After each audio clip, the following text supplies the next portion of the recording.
ஐயா உண்டு சாடு நுட்டலை தொடரும்.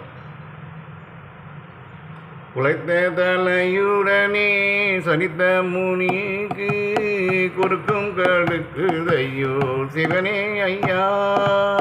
பெருதவில் வைந்து நான் கூட்டுக்குள் இருந்து ஒழுங்குதே மேனி எல்லாம் சிவனே ஐயா.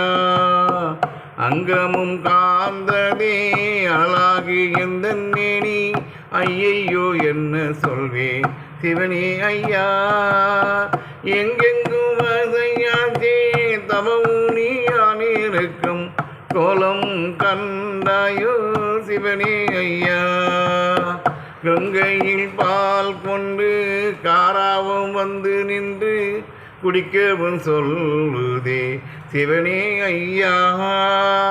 மாதாவும் பால் தந்து அநேக நாளாச்சுதே வயிறும் பசிக்குதையோ சிவனே ஐயா. கப்பல் சிறிதெனவும் கடல்தான் பெரிதெனவும் கவிழ்ந்து இருக்கலாச்சே சிவனே ஐயா. பாம்பும் படம் விரித்து பல்கொண்டு வீசுதையோ பாதமும் காந்ததையோ சிவனே ஐயா. இன்னும் நிறைவாக சாட்டு நின்றோலை நாளை தொடரும். கேட்டு மனமகிழுங்கள். சப்ஸ்கிரைப் பண்ணுங்கள், கமெண்ட் பண்ணுங்கள், லைக் பண்ணுங்கள், பெல் பட்டனை தட்டிடுங்க. கேளுங்க, மக்களுக்கு அமைதி கிடைக்கும். ஐயா உண்டு. வாழ்க வளமுடன் வாழ வைப்பார் வைகுண்டர்.